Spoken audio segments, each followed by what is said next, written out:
Bienvenidos a Hecho en Casa, tesis de antropología de la Facultad de Filosofía y Letras, un podcast del proyecto Antropoqué.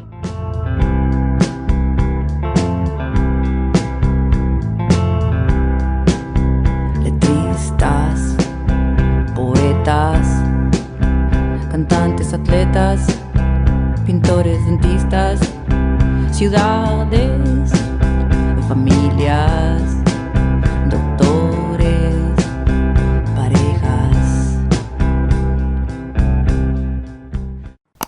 Episodio 5. Metodología etnográfica y el proceso de escritura de tesis en antropología. La entrevista fue realizada por Ramiro de Uribe.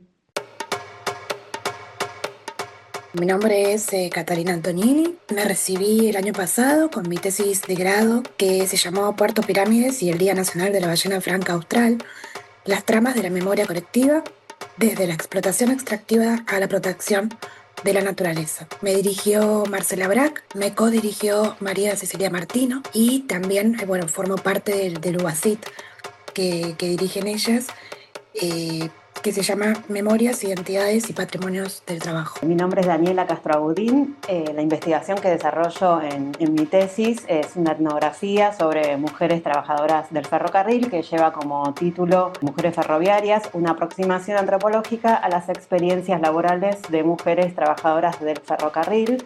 Es una tesis que presenté en junio del año pasado, del 2024, y que fue dirigida por Sandra Wolanz. Mi nombre es María Paz Matía y defendí mi tesis de licenciatura en abril del año pasado, de 2024. El título es La producción del cuerpo como objeto de estudio y exhibición en un museo de anatomía humana de una universidad estatal de la República Argentina. Mi directora de tesis es la doctora Carla Loa y actualmente soy becaria doctoral del Consejo Nacional de Investigaciones Científicas, donde trabajo con un estudio comparativo relativo al tema de mi tesis de grado. Bueno, bienvenidos, bienvenidas a un nuevo episodio de Hecho en Casa. En esta oportunidad tenemos el gusto de hablar con Catalina Antonini, con Daniela Castroagudín y con María Paz Matia.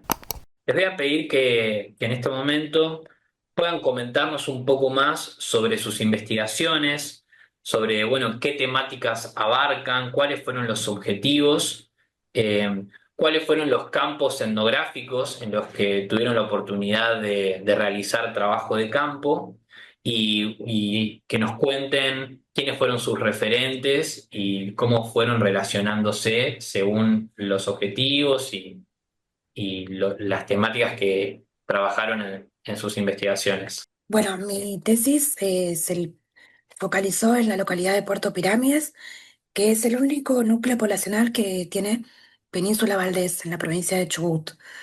Ese pueblo se caracterizó hasta mediados del siglo XX por tener una industria que se basaba en la extracción de la sal, por un lado, y la caza indiscriminada de lobos marinos por el otro, es decir, una industria de tinte extractivista, que incluso el pueblo tenía mayor población que hoy en día, porque había, sobre todo con la industria de la sal, hasta funcionaba un tren de trocha angosta para trasladar la sal al puerto. Cuestión que hacia mediados del siglo XX las dos industrias caen por cuestiones distintas. La industria de la sal con la llegada de los frigoríficos, y la caza de lobos marinos es prohibida en la década del 50, aunque continúa hasta los 70 en menor medida. Pero bueno, hay un recambio poblacional muy importante y en la década del 70 comienza a eh, desarrollarse el turismo, sobre todo un turismo muy particular, que es el turismo asociado a la naturaleza, a la conservación, el ecoturismo. Acompañado de políticas provinciales y nacionales de protección, se crean las primeras áreas protegidas. Bueno, en el 99 el sello de la UNESCO le da como una marca importante en el mercado.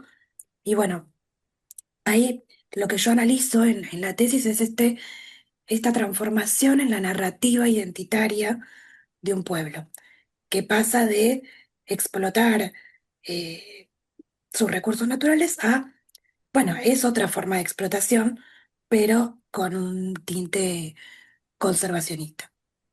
Eh, Dentro de todo este recambio, yo hago foco en lo que es el Día Nacional de la Ballena Franca Austral, que conmemora el rescate de una ballena que ocurrió en el año 2002, que se celebra todos los 25 de septiembre. En el pueblo no es raro que una ballena aparezca en la orilla. Lo que sucedió es que eh, se decide la ballena se enreda con el fondeo de una embarcación. O sea, la ballena la veía desde la orilla, se estaba ahogando. Y desenredarla era imposible. Entonces lo original de este rescate es que se decide hacer un varamiento intencional de la ballena, se la trae a la orilla, se la desenreda. Imagínense que es un pueblo de 400 personas, o sea, se involucró toda la comunidad. Se la desenreda y se espera a que la marea suba y que la ballena pueda volver. Bueno, fue un rescate exitoso que se recuerda hoy en día, y en el pueblo es una fecha muy importante. Bueno, nada, un poco el objetivo de esta tesis fue analizar eso, las narrativas identitarias, las memorias, el rol del patrimonio dentro de la comunidad.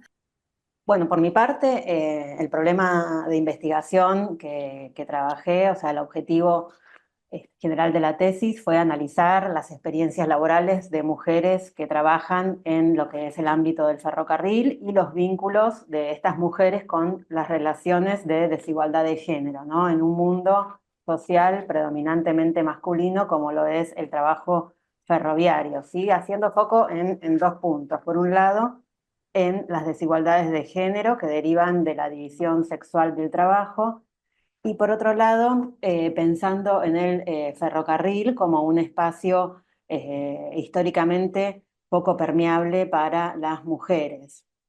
Sí, en cuanto a lo que fue el enfoque etnográfico que llevé adelante, lo que intentamos, también junto con mi directora que me estuvo acompañando en todo el proceso, fue buscar mostrar aspectos de la vida cotidiana de estas trabajadoras para desarmar los supuestos previos que yo traía, también un poco por mi experiencia como trabajadora en el ferrocarril, y reconstruir estas perspectivas de las mujeres ferroviarias y las tensiones que van apareciendo a lo largo de la investigación, ¿no?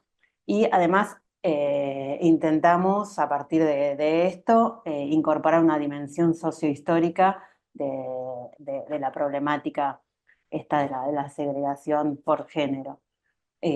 Luego, también la perspectiva teórico-metodológica de la tesis está ubicada dentro de lo que es la antropología política, ¿sí? Como siendo una línea de investigaciones que sostienen un enfoque sobre la política como una dimensión más de la vida cotidiana, ¿no? Entendiendo que la participación en movimientos, en agrupaciones, constituye también una dimensión más en la vida de las personas. Bueno, con respecto a mi tesis, el objetivo general consistía en, bueno, comprender cómo se produce el cuerpo, bueno, considerando todos los aportes que han habido. Se inscribe principalmente en la subdisciplina de la antropología del cuerpo, también de la antropología visual, porque trabajo en el ámbito del museo, trabajé en el ámbito del museo, y también dialoga con la antropología de la salud. El objetivo general, como decía, tiene que ver con, bueno, tenía que ver con comprender el modo en que el cuerpo se produce como objeto de estudio y exposición en este museo de anatomía de una universidad, a través del registro de campo y de los discursos de su plantel docente y técnico. Algunas cuestiones a aclarar es que el museo es un museo que abrió sus puertas en 1989, fue fundado en ese año. Y bueno, actualmente recibe a visitantes del público general, tanto estudiantes de ciencias de la salud, de medicina como de otras ciencias de la salud, como al público general. Con lo cual, mi interés, bueno, tenía que ver primero con el lugar de, bueno, cómo se construían el guión museográfico, el dispositivo como espacio de enseñanza, pero también como espacio de comunicación pública, ¿no? Que esto daba ciertas variaciones de sentido sobre contenidos que inicialmente están pensados para, bueno, un público, bueno, estudiantes o un público científico, pero que en realidad en distintos eventos culturales en los cuales pude hacer registros de campo, daba cuenta de, bueno, esta diversidad de visitantes que interactuaban con estas piezas y, bueno, los distintos usos que tenían las imágenes y las piezas de la anatomía humana. Bueno, además también un interés que yo tenía que ver con pensar cómo ese guión museográfico dialogaba con los programas curriculares de anatomía, ¿no? Había muchas discusiones en relación, o tensiones, ¿no? En relación a cómo se había armado ese guión museográfico, que daban cuenta también de discusiones que están teniendo lugar en el campo de la anatomía y su enseñanza y en su inserción curricular en las ciencias de la salud. Con lo cual, bueno, un museo que quizás podía parecer un espacio que no era tan importante en términos de lo científico, realmente daba cuenta de discusiones que estaban atravesando a las disciplinas, a las ciencias de la salud. Y también otra de las cuestiones que pude indagar en mi tesis tuvo que ver con los distintos sentidos que se atribuían a las piezas de la anatomía, además de, bueno, cómo se pensaba actualmente el patrimonio el patrimonio o el valor histórico que se atribuía a determinadas piezas que están presentes en la colección. Y el enfoque que adopté principalmente es un enfoque relacional, ¿no? Pensando en las circulaciones de materiales, de piezas, los entramados relacionales que estaban involucrados en la conformación del museo.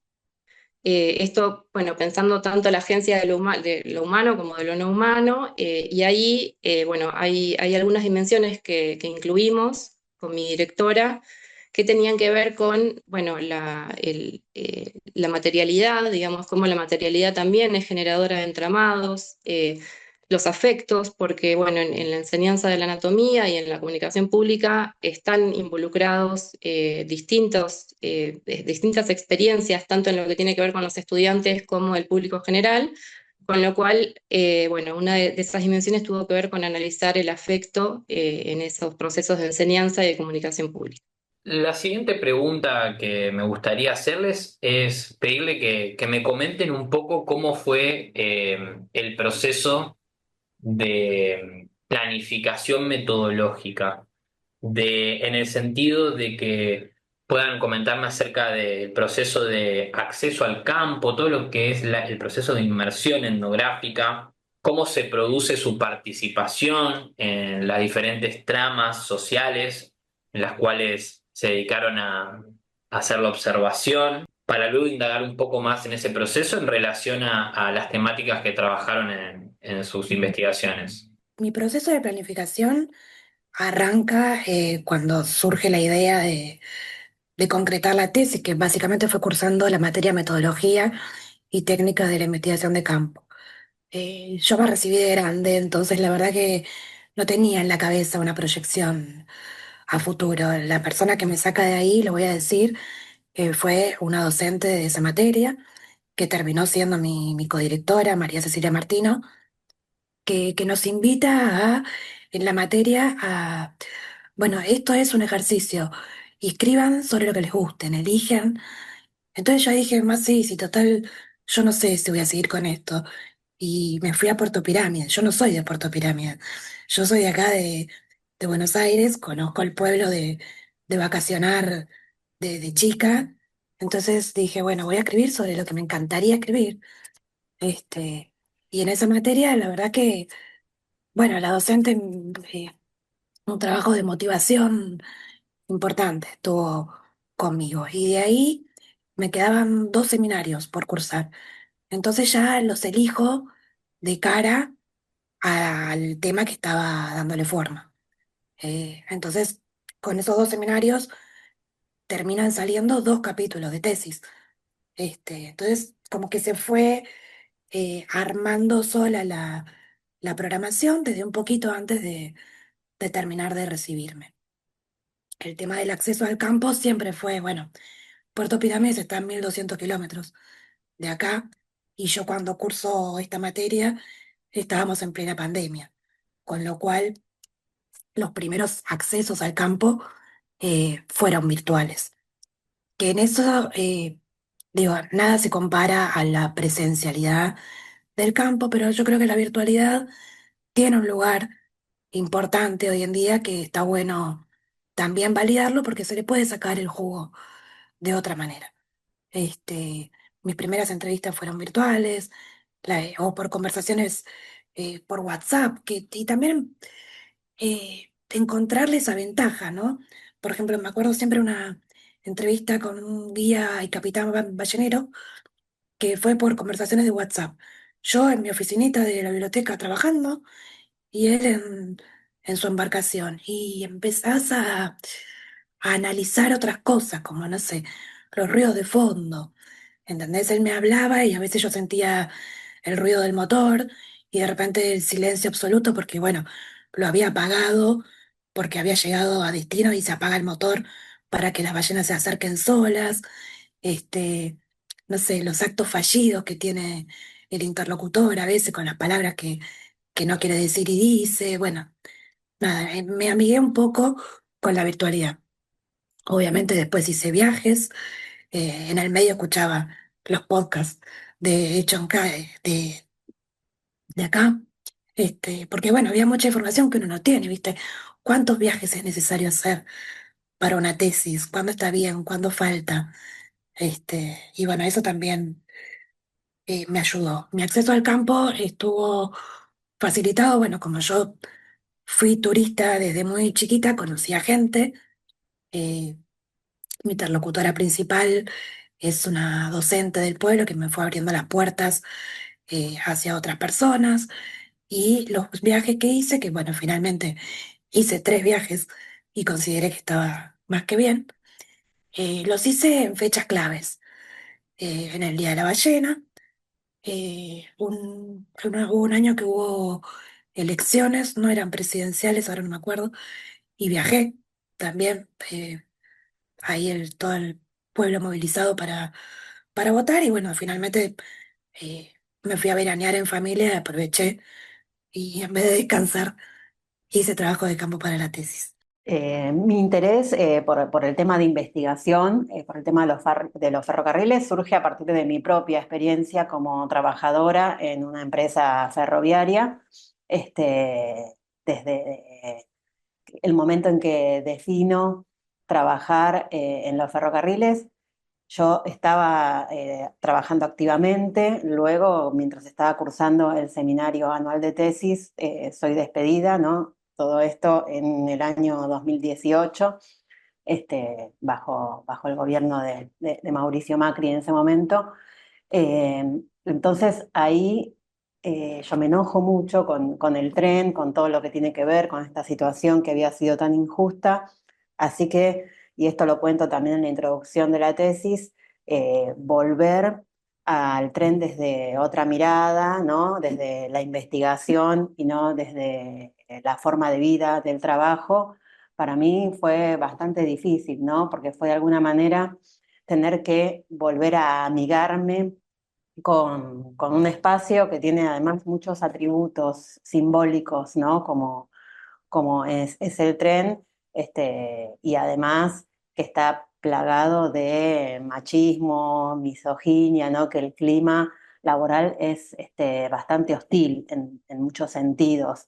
Este, pero bueno, en lo personal, hacer esta tesis, para mí volver a observar el ferrocarril desde otro lugar, desde otra perspectiva, con una nueva mirada, ¿no? Buscando nuevas preguntas, fue un gran crecimiento personal. Tuve muchas dificultades en volver como observadora y no como trabajadora del ferrocarril, porque me fue, digamos, preciso volver ajeno lo que en un momento me fue familiar, ¿no? Para poder pensarlo, para poder analizarlo.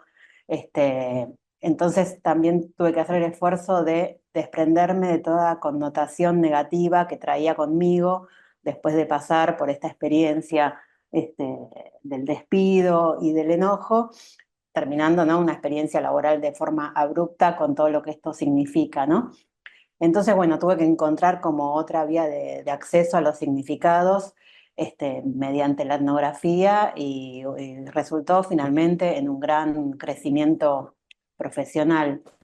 Luego, si hablamos de la metodología, cómo fue el acceso a toda la información del ferrocarril, bueno, yo elegí una línea que era en la que no había trabajado, digamos, elegí por descarte, elegí trabajar con la línea San Martín, ya que mi experiencia laboral había sido en la línea Roca, y mi primer acercamiento, también como la compañera en el marco de la materia de metodología, había sido en la línea Sarmiento. Entonces, por descarte me quedo con la línea San Martín, y la metodología que elegí para trabajar, bueno, fue por supuesto la observación participante, las entrevistas, el análisis de fuentes y la participación en eventos en una agrupación de mujeres dentro del gremio principal ferroviario de la actividad.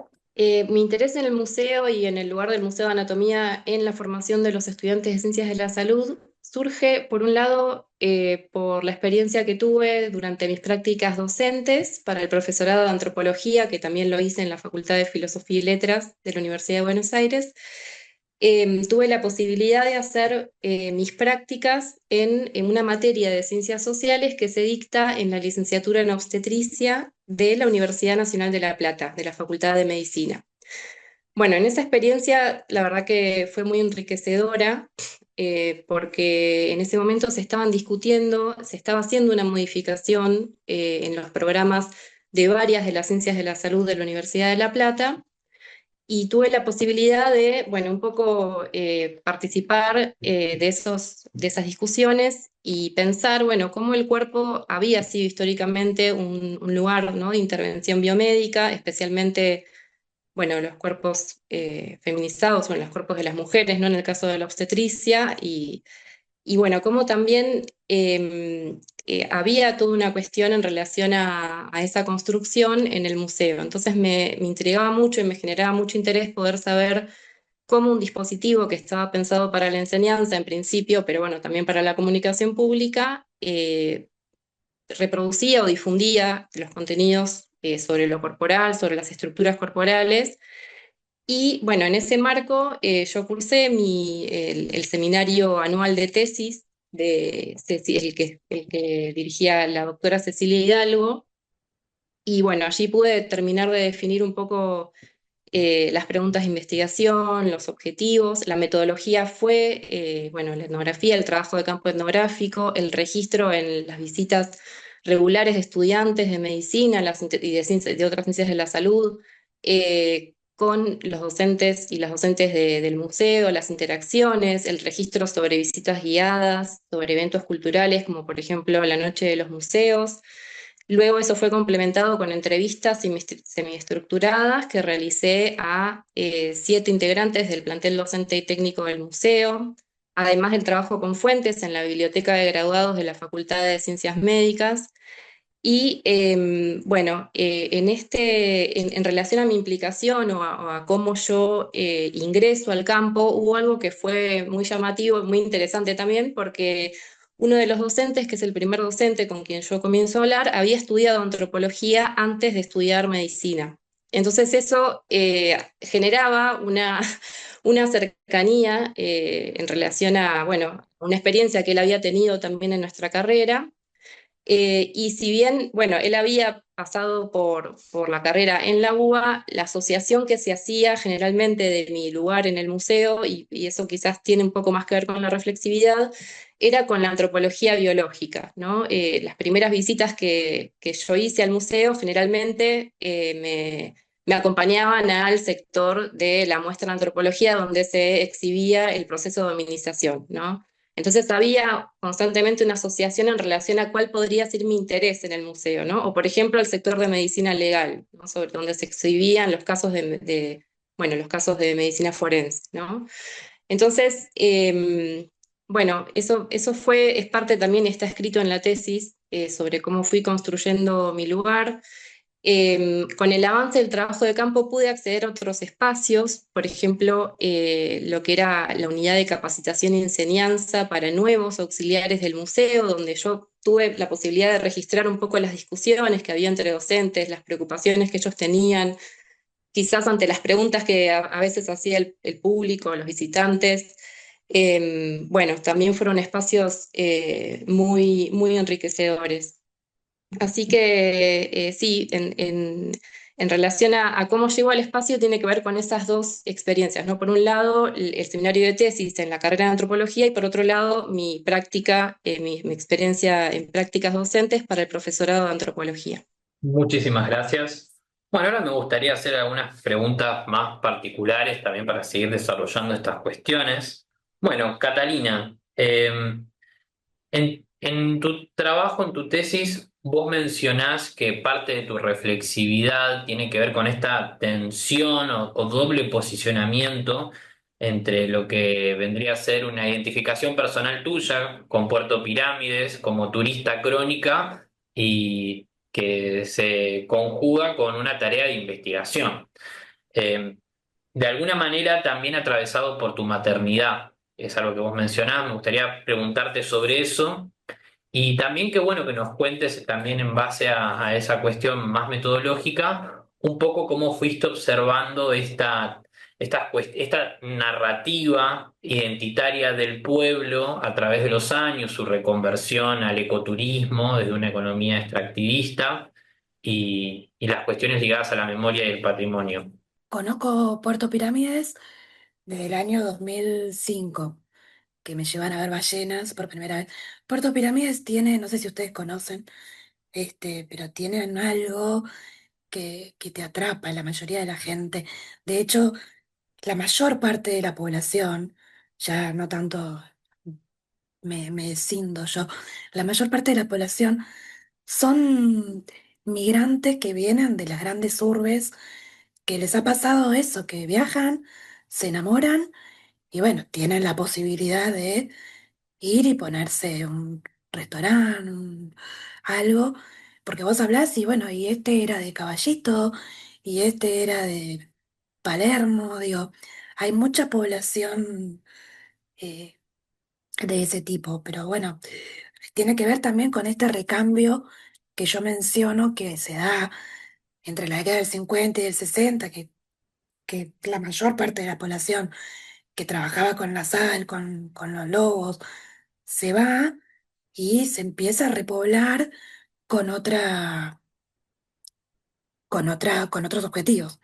Este, sí, a mí me costó, bueno, como la compañera, que también que pasó de estar involucrada a hacer investigación, pero por otro lado siempre fue mi sueño. Yo terminé el colegio y empecé la carrera de oceanografía porque solo quería algo que me llevara por allá. Después me di cuenta que no, duré 3 semanas en oceanografía, y de repente fue como cerrar un círculo, ¿no? Cuando esta docente dice, escriban sobre algo que les guste, aprovechen ahora. Yo dije, bueno, ya fue. También, bueno, en el medio yo tardé mucho porque fui mamá, entonces me recibí, como decía, me recibí de grande, ya no tenía una proyección. Cuando yo empecé a estudiar, había una edad límite para postularse al doctorado, que ahora por suerte ya no está más. Entonces, era como, bueno, necesito el título para cerrar este ciclo y ya está. Y bueno, se me abrieron puertas y oportunidades eh, que no, y eso tuvo mucho que ver mi directora, Marcela Brack, y mi codirectora, Marisol Martino, que bueno, me dijeron, postulate acá, terminé de repente con una beca SIN para terminar la tesis, cosas que no me hubiera imaginado hace 3 años atrás. Este, Sigo siendo una turista, porque también está bueno eh, ver el lugar desde donde nosotros investigamos. Uno nunca puede ser 100% objetivo. Este, y a mí yo amo pirámides y desde ahí traté de hacer eh, la investigación lo mejor que pude. Este, y esta cuestión del giro en la narrativa identitaria que vos mencionabas, del pueblo. eh, lo que yo termino notando es que hay como un gran silenciamiento, no sé si adrede, pero sobre esta etapa de extracción de la naturaleza, ¿no? Porque pirámides es ballenas, es turismo, es protección ambiental, guardafaunas, es, vos sabés, a ver, como hay gente que en su mayor parte se ha enamorado del lugar y ha migrado ahí en su etapa adulta, este, te doy un ejemplo muy chiquito. Yo intenté entrevistar a alguien que sea nacido y criado. Lo intenté con todas mis fuerzas y cuando creí que lo había encontrado, me dijeron, sí, tenés que ir a hablar con fulanito, que fulanito es nacido y criado. Bueno, lo encontré a fulanito, me subí al auto de fulanito porque fui a hacer una excursión, busqué una buena excusa para entrevistarlo. Y bueno, yo le digo, fulanito, ¿de cuántas generaciones estás acá? Ah, no, yo llegué a los 4 años. Eh, pero entonces no soy nacido y criado. Hay eso de que fue muy fuerte el recambio poblacional. Este, y se habla ahora hay como un reflotamiento que busca darle lugar a la historia del pueblo, pero siempre desde un lugar de que son los otros los que se dedicaban a esto. Las fotos en blanco y negro son los que estaban antes, ¿no? En tercera persona. Nosotros, nuestros inicios, bueno, sí, te muestran cómo se hacía el avistaje de ballenas hace 40 años, cómo eran las embarcaciones. Es otro origen. El origen de la sal y de la caza de lobos marinos es un origen en tercera persona, que no los identifica como propio. Esa por lo menos fue mi visión. Gracias, Catalina. Bueno, una pregunta para Daniela. Recién en una de tus respuestas mencionabas que tuviste que volver a amigarte con el espacio. Entonces, me gustaría poder indagar sobre eso, sobre cómo se produce ese extrañamiento individual en el momento de la reflexión antropológica, considerando tu experiencia un poco traumática, conflictiva, incluso describís como violenta, machista y misógina en el sistema ferroviario. ¿Cómo se produce ese extrañamiento desde la experiencia individual y cómo te interpeló para poder abordar cuestiones que trabajás en la tesis relacionados a los rieles de cristal, los compañeros que se creen jefes y las agrupaciones de mujeres ferroviarias? Bueno, yo la verdad que me abrí y aprendí de las mismas trabajadoras sobre el proceso de organización de las mujeres, pese a los preconceptos que traía por mi propia experiencia, que había sido completamente diferente, ¿no? De hecho, cuando cursé el seminario anual de tesis de la cátedra de María Inés Fernández Álvarez, hicimos el proyecto final, ¿no? Y bueno, yo había hecho un primer esbozo y le había puesto un título de fantasía que era Barrera Baja, ¿no? Y entonces ahí me dijeron, no, esto déjalo para más adelante, porque después puede llegar a modificarse. Y yo en ese momento me quedé y fue así. La verdad que en el mismo trabajo de campo, encontré una forma de organización que no la había visto en su momento, a pesar de que mi proceso de escritura no fue nada lineal, tuvo muchas interrupciones, fue un proceso largo, pero un proceso que me dio muchas sorpresas en cuanto a esto, a las movidas que había dentro del ferrocarril, al proceso de organización que se estaba gestando, que era bastante incipiente, ¿no? Teniendo en cuenta también un contexto en el que el movimiento de mujeres estaba creciendo, este, como creció, ¿no? Del 2018, bueno, podemos tomar como un punto de inflexión en cuanto al movimiento de mujeres en nuestro país, lo que fue el primer Ni Una Menos, y a partir de ahí fue creciendo a pasos agigantados, ¿no?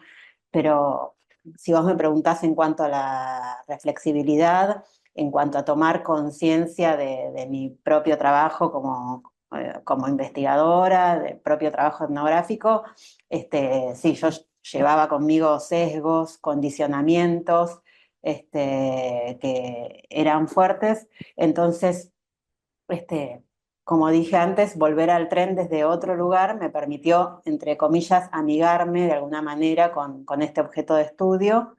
Este, y bueno, y me permite pensar a la reflexibilidad como un proceso, no como un proceso individual, sino como un diálogo, ¿no? Diálogo que comenzó, en mi caso, en el momento de iniciar el proceso de la tesis, de hacer un diálogo con las trabajadoras, también con mis compañeras del grupo de tesistas, que fue muy útil para que la tesis se concrete, con mi directora, que me alcanzó todo un bagaje de aprendizajes, con otras antropólogas, excompañeras, con antropólogos ya fueran charlando, conversando, como estamos haciendo ahora, o a través de los mismos textos, ¿no? Fue todo aprendizaje, ¿no? Sobre hacer una tesis, sobre mis capacidades también, sobre poner en práctica la disciplina, ¿no? Porque durante la carrera de antropología se da que las materias son en su gran mayoría bastante teóricas, y llegado el momento ese que estás frente al cuaderno en blanco, se hace difícil, ¿no? Pero bueno, pensarlo también, por el objeto de investigación, pensar en un viaje, ¿no? En lo que puede ser un viaje, y fue para mí todo la elaboración de la tesis, en un trayecto difícil, pero finalmente, y ahora a la distancia, lo puedo ver como muy enriquecedor. Bueno, gracias, Daniela. Ahora, para María Paz, consultarte.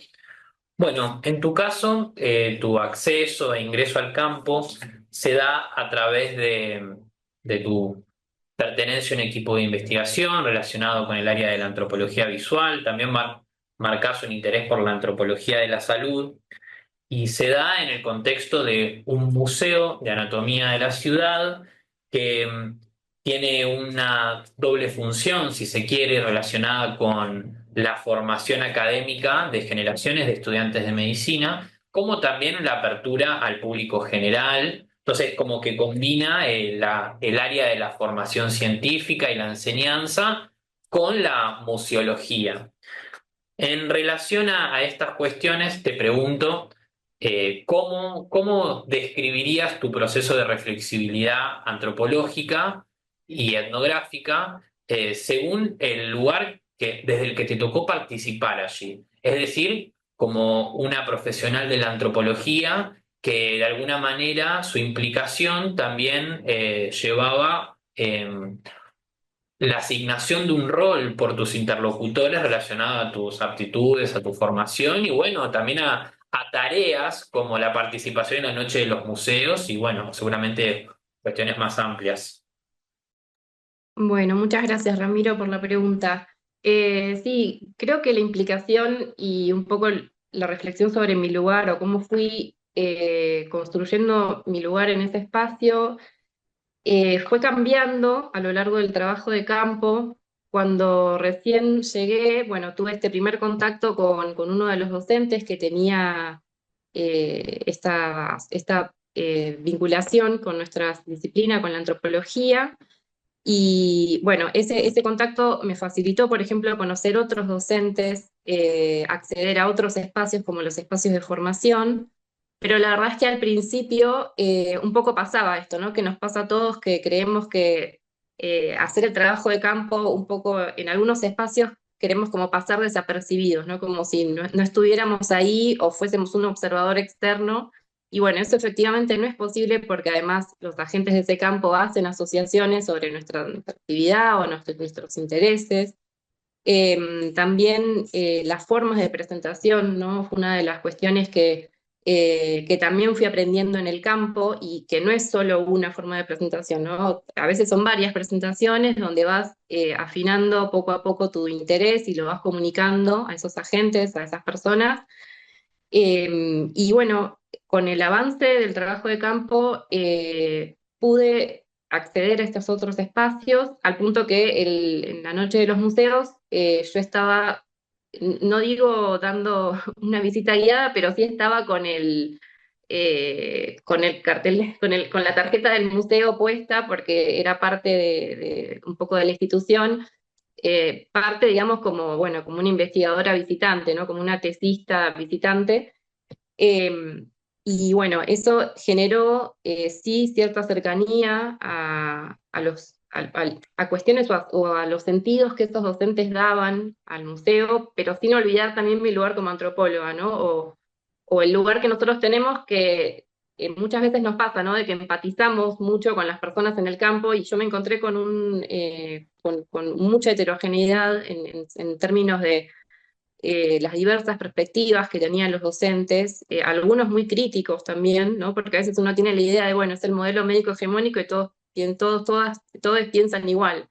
Y no, no, o sea, adentro también hay distintas posturas y eso fue muy interesante.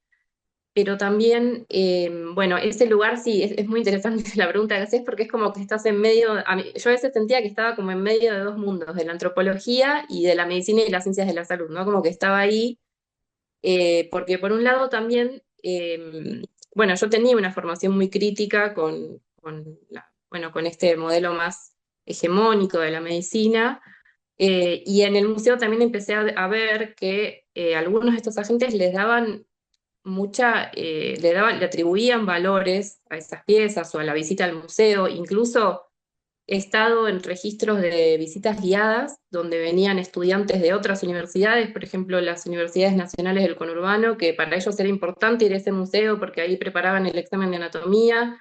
Entonces, bueno, era constantemente pensar, ¿no? Esta tensión que se generaba, ¿no? Entre la antropología y la medicina y las ciencias de la salud y poder tratar de dar cuenta de esa heterogeneidad de sentidos, bueno, de la manera más eh, completa, integral posible, digamos.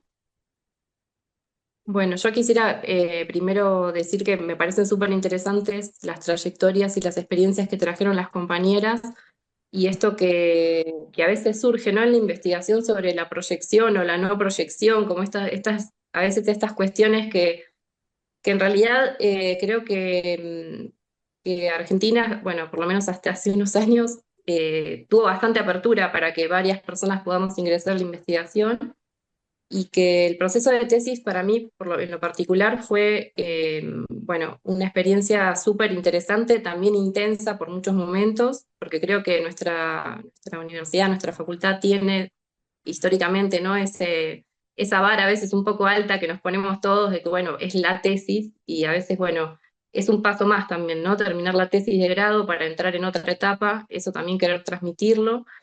Y quizás me parece que la tesis fue un aprendizaje tanto en relación a lo que implicó el registro, la sistematización, la escritura, ¿no? Cómo presentar eso ante otros que a veces pensar también esto, ¿no? Que una tesis la pueden leer antropólogos y también otros profesionales, otras personas, y que yo sentí que el aprendizaje fue hasta en la misma defensa, ¿no? Que en el momento de preparar la defensa tuve que de vuelta volver a pensar cómo presentar un contenido, ¿no? Una tesis que a veces tiene más de 100 páginas en algunos casos y, bueno, cómo presentar eso de la mejor manera, más clara posible. Eso. Sí, y el aprendizaje continúa porque de cierta forma ahora, contestando las preguntas, uno tiene que hacer autorreflexión, y tratar de ser lo más clara posible. Este, nada, de mi parte también súper interesante. Al principio cuando me mandaron veía que teníamos como tres temas bastante distintos, pero bueno, uno hablando termina dándose cuenta que los procesos y las metodologías siempre están como hermanadas. No sé, yo tendría que ir como despidiéndome. No quería dejar de agradecer. tengo que ir a buscar a mi hija que toca el violín en un acto, pero nada, hablando de esto de cerrar círculos, me honra mucho la convocatoria, como te comentaba Ramiro antes, en el inicio del proceso de escritura yo escuchaba este podcast buscando un poco de orientación y así que hacer esta entrevista es un poco cerrar también este círculo, así que muchas gracias.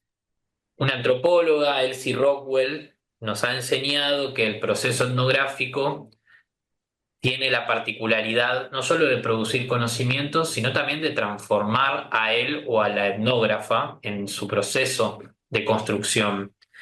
Preguntarte un poco en qué sentido, si vos, de qué manera sentís que transformó en vos el proceso etnográfico y también un consejo para aquellas personas que estaban en una situación como la tuya y que hoy en día estén pensando en escribir o escribiendo una tesis, ¿qué consejo le darías? Sí, obvio, transformó, este, lo voy a decir burdamente, pero yo pasé de estar en un puerperio buscando solamente cerrar un ciclo a sentir que todo lo que había estudiado me estaba sirviendo, no solo me estaba sirviendo para algo, me estaba sirviendo para algo que me encanta. Y volver a pirámides como algo simbólico que yo siempre amé, fue como, bueno, no hacía falta meterme en oceanografía y estudiar química y física y cosas que nunca voy a entender, era este el camino. Este, y como consejo, a mí me costó mucho el tema que en medio que está como que nadie te dice. Yo, viste, cuando decía voy a escribir una tesis, bueno, ¿cómo conseguís un director? ¿Cómo se hace? ¿Hay un banco de directores donde uno pueda ir y decir, ah, quiero esto? No. Entonces, eh, lo que por ahí nadie te dice es, acércate vos. Tenés que ir y el no ya lo tenés. Eso hice yo con Marcela, con Maricel. Me considero muy afortunada porque fueron dos madrinas para mí. Este, pero es eso, donde veas que puede ir, acércate y pregunta, porque a mí me hizo falta eso, que alguien me dijera, Daniela, en tu tesis mencionás que parte de tu trabajo metodológico tenía que ver con las conversaciones informales y casi furtivas que realizaste en el tren con tus interlocutoras en contextos completamente de la cotidianidad del trabajo.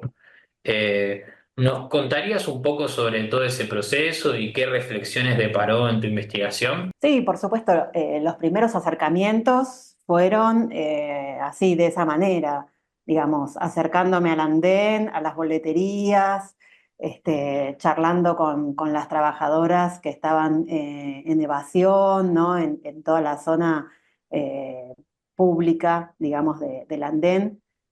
Luego sí, ya entré como en una especie de circuito lo que se llama bola de nieve, ¿no? Que una entrevistada te recomienda a otra y así fui pasando a poder acceder a tener entrevistas en profundidad previamente pactadas. Pero en un primer comienzo, yo la verdad que no tenía contactos con esta línea San Martín, donde finalmente hice el trabajo de campo.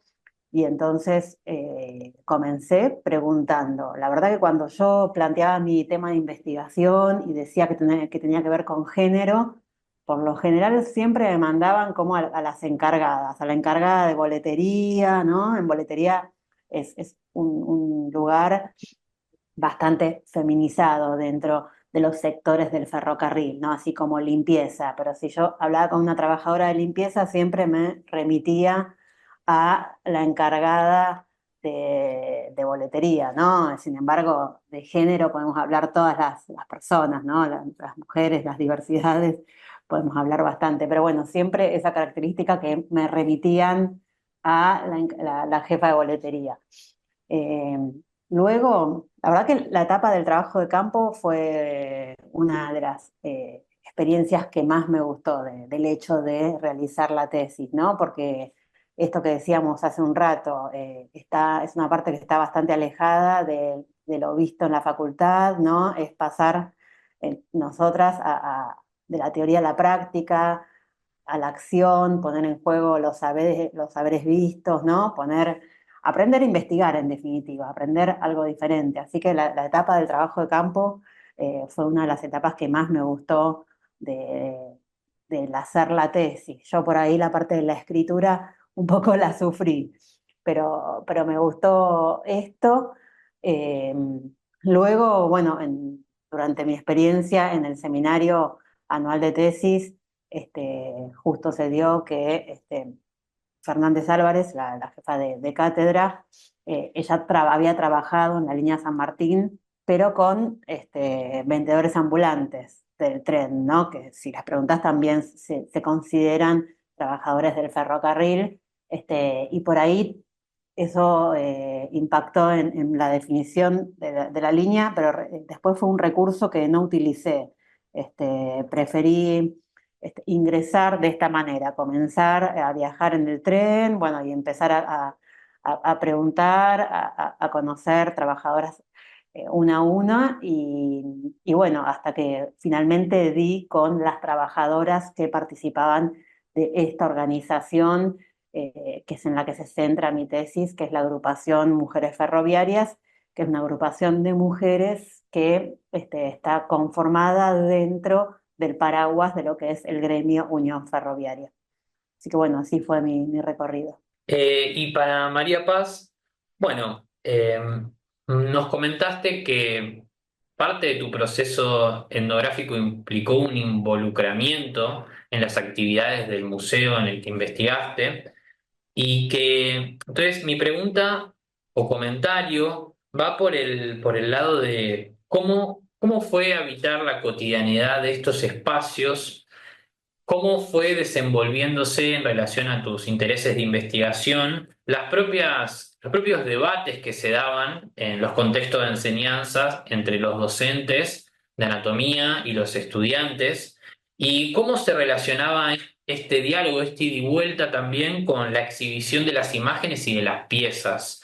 ¿Cómo lo analizaste desde lo cotidiano y en relación a la antropología del cuerpo y lo visual?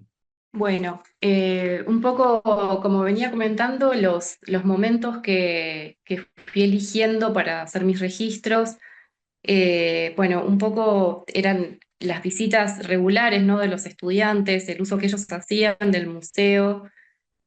Había momentos en los que, sobre todo en los periodos de exámenes, en que, bueno, el museo solía llenarse, en especial las salas que estaban vinculadas a los módulos que se estaban evaluando de anatomía, porque en el museo cada uno de las, en realidad, bueno, hay tres de las salas que corresponden a los tres módulos anuales en los que se divide la asignatura en esta universidad. Y bueno, en estas salas solía llenarse en los momentos de exámenes, ¿no? Y había determinados ejercicios como, bueno, algunos docentes dibujaban o les tomaban un examen, una especie de examen a los estudiantes oral, ¿no? Que era como un ensayo para poder después ir al examen de anatomía. Bueno, además de esos espacios, estuve en visitas guiadas a otras universidades, como mencioné, que mayormente eran universidades nacionales o estas universidades del conurbano. Y en estos momentos había discusiones, por ejemplo, que surgían en las apreciaciones o en los sentidos que tenía, por ejemplo, esa visita para algunos docentes. En algunos casos se hacían distinciones, ¿no? Sobre cómo estaba organizada los programas curriculares en esas universidades, a diferencia de en la unidad de análisis que yo había tomado, que tenía en sí una estructura curricular tradicional, y en estas universidades más nuevas, ¿no? Que son las universidades nacionales del conurbano, anatomía se dicta de manera integrada con otras ciencias básicas biomédicas, ¿no? Entonces ahí surgían distinciones que ellos hacían, ¿no? Como por ejemplo, bueno, pero ellos no tienen anatomía porque no la tenían de manera independiente, entonces había una serie de sentidos que surgían.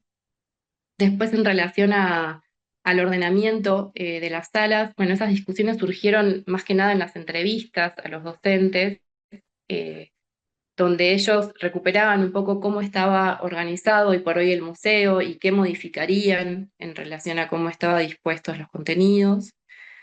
Y bueno, en relación a la cuestión de los afectos, que es algo que yo nombré también, por ejemplo, fue algo que surgió ya más adelante, ¿no? Más avanzado el trabajo de campo, que es cuando, bueno, quizás a veces te escuchás ciertas tensiones o cuestiones que surgían en el tránsito por la asignatura, ¿no? En contacto con los docentes de anatomía.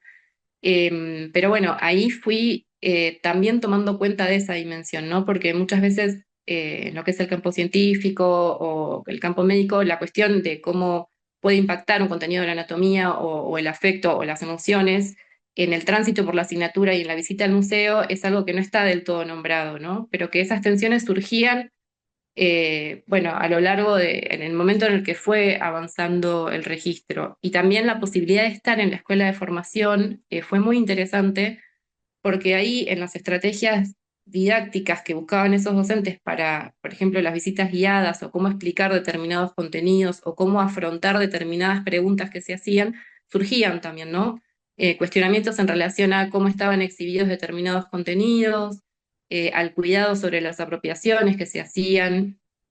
eh, bueno, había una serie de piezas que se habían confeccionado en otro periodo histórico, entre los años 70 y 80, ¿no? Que era lo que nombraban los docentes, que, bueno, ellos mismos nombraban el impacto que producían y cómo eso a veces generaba preguntas de parte de los visitantes, sobre todo de quienes vienen del público general, que no tienen conocimientos previos en anatomía humana. Entonces, bueno, en relación a esto, ¿no? A las tensiones, creo que eso va surgiendo a medida que yo puedo ir ocupando estos distintos espacios en el avance del trabajo de campo. Y no recuerdo si había algo más que me habías preguntado y si habías agregado. No, no, pero está perfecto. Me parece interesante si querés decir algunas palabras más sobre esta cuestión de las distintas apropiaciones vinculadas con el afecto que hacen los visitantes respecto a las piezas. ¿Cómo se desenvuelve eso?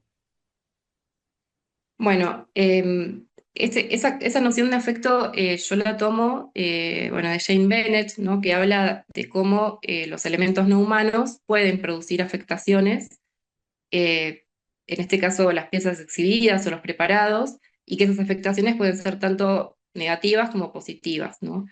En el caso de las apropiaciones que yo observo, en realidad el impacto que generaban determinadas piezas, ¿no? Había una serie de piezas que habían sido confeccionadas, como mencioné, en otro periodo histórico, eh, que, bueno, desde la perspectiva de algunos docentes debían ser eh, reemplazadas o removidas eh, porque no cumplían quizás con las pautas bioéticas actuales. Bueno, en esos casos había determinadas preguntas sobre por qué esas piezas estaban exhibidas de ese modo, cómo se había autorizado la donación de esos fragmentos, bueno, preguntas que tenían que ver con el impacto que eso generaba, ¿no? En algunos visitantes y bueno, había justamente por esto que yo decía, ¿no? De las posturas heterogéneas de los docentes, había algunos docentes que querían hacer modificaciones sobre cómo estaba, sobre estas presencias de determinadas piezas, ¿no? También en el sector de medicina legal, y que bueno, eso creo que también tenía que ver con las distintas posturas por ahí más vinculadas en algunos casos también al feminismo, ¿no? Eh, y bueno, creo que eso fue lo que pude observar o registrar hasta el momento que finalicé y bueno, sí, creo que es un tema para seguir desarrollando también, ¿no? Sobre todo en relación a cómo se vive el tránsito por la asignatura, porque muchas veces en las entrevistas surgía también que de parte de algunos docentes ellos consideraban que el museo también era un espacio en el cual los estudiantes podían ir a buscar un apoyo emocional para transitar la asignatura anatomía humana, ¿no? Y me parecía muy interesante esa contraposición, porque por un lado sucedía estas situaciones del impacto, pero por otro lado el museo también terminaba siendo un dispositivo de apoyo para los y las estudiantes. Entonces, bueno, esas son algunas de las reflexiones que tuve cuando terminé. Bueno, muchas gracias por la respuesta. Obviamente hay para las investigaciones que nos convocan hoy muchísimo para seguir indagando y profundizando, pero bueno, ya pensando en el final del capítulo, cerrar con la siguiente cuestión que quisiera preguntarles. Te pregunto a vos, Daniela, en función de tu experiencia y también, bueno, si hay algún consejo o reflexión que quisieras compartir para alguien que esté pensando en escribir o escribiendo su tesis de licenciatura en antropología. Bueno, sí, bueno, por supuesto que acuerdo 100% con Delcy Rockwell, y la idea de transformación. Yo en lo personal me fui transformando durante todo el recorrido. Si me acuerdo las primeras entregas, incluso los primeros registros de campo, me quiero morir de la vergüenza, pero pude ver un crecimiento enorme, producto de todo este recorrido, que por momentos se hizo largo, por momentos tuvo sus baches, sus espacios en blanco, digamos, sus momentos donde parecía que no avanzaba, que estaba cada vez más lejano el hecho de concretar esta escritura, ¿no? Y después podemos también charlar eh, qué pasa con tantas estudiantes que finalmente optan por el profesorado, sobre todo en la UBA, y dejan de lado la licenciatura porque la tesis a veces se transforma en una carga demasiado grande, ¿no?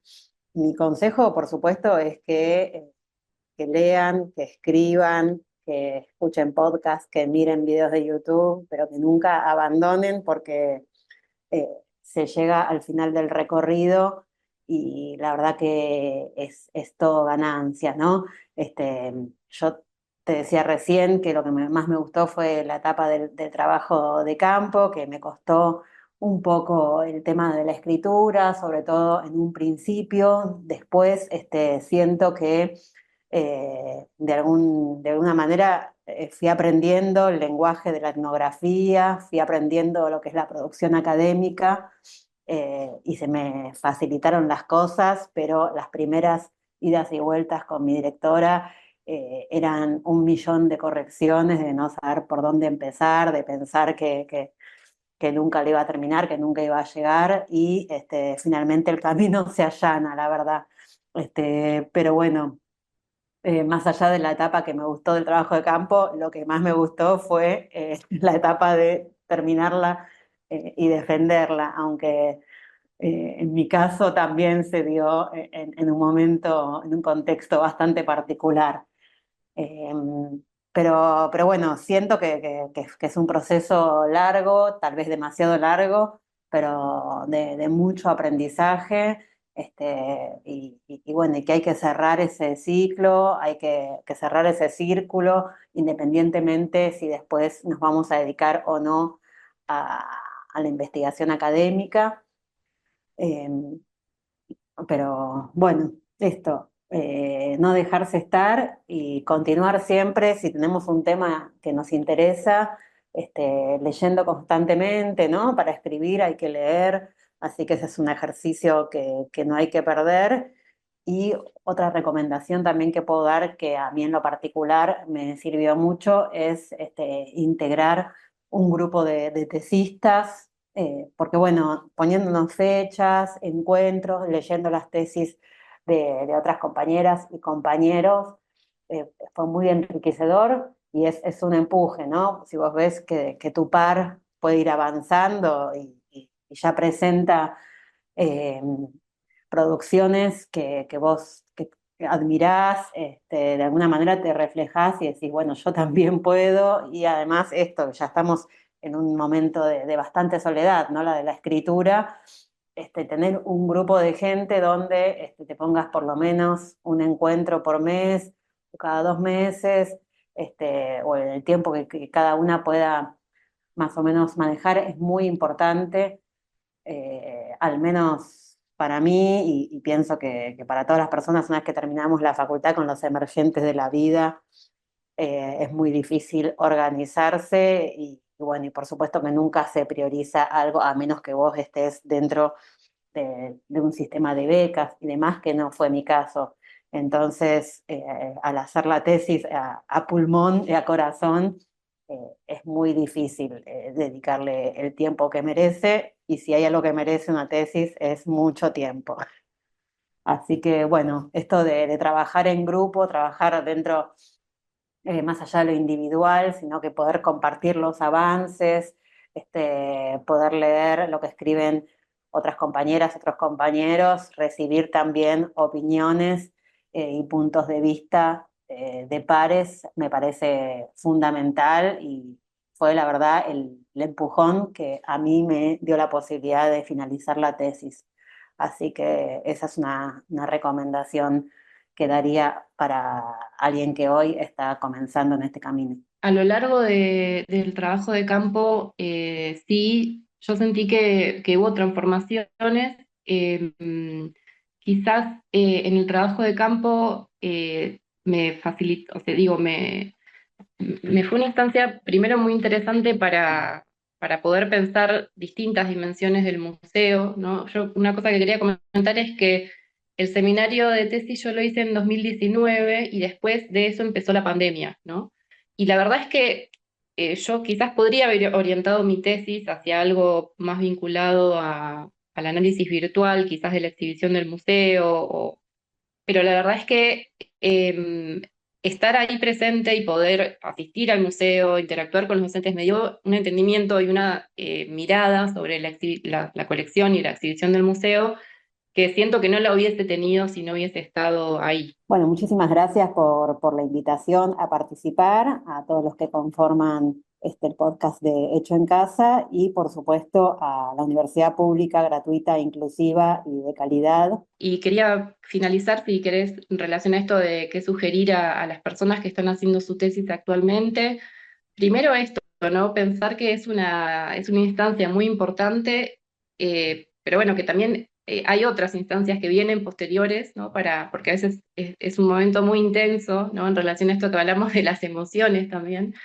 Y también me sumo a esto que comentaba la compañera sobre la importancia de acompañarnos, ¿no? Con otras personas. Yo quiero nombrar también algunas personas que estuvieron en ese proceso, además de mi directora.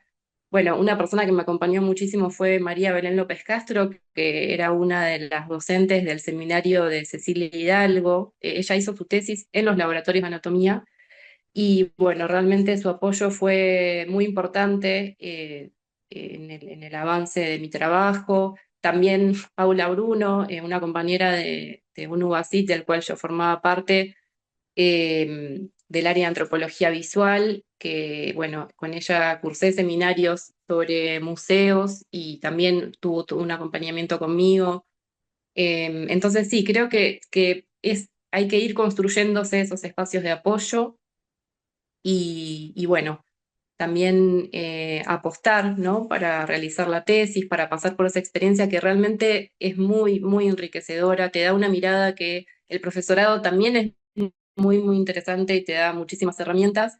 Creo que cada uno tiene sus particularidades y la tesis te da algo que te da muchísimas herramientas. Sobre todo, me parece importante también resaltar que muchas personas que han hecho su tesis cuentan también que después tal vez más fácil, no digo más fácil, ¿no? Pero que ya pasaste por esa experiencia y hacer otras tesis, ¿no? De maestría, de doctorado, ya venís con una experiencia previa, ¿no? Sobre cómo se tiene que presentar el contenido, cómo tenés que dirigirlo para que lo entienda un determinado público, ¿no? Entonces, bueno, eso me parece importante remarcarlo. Y bueno, que también sigan apostando a nuestra carrera, antropología, y más en este momento, me parece importante darle valor a la investigación que se hace en el área, en el Instituto de Ciencias Antropológicas, y bueno, eso. Agradecerles mucho por el espacio que nos han dado para contar la experiencia. Ramiro de Uribe participó del armado del guión y la realización de la entrevista, Julieta Ferreiro realizó la edición y la locución. El diseño del arte es de Antonio Doval. El equipo está coordinado por Mercedes Hirsch y lo completan Renata Calizano, Lucila Pequeño, Emilia González Prieto, Sofía García, Micaela Hernández, Victoria Espósito Prieto, Daniela Pinavaria y Carolina Jerez.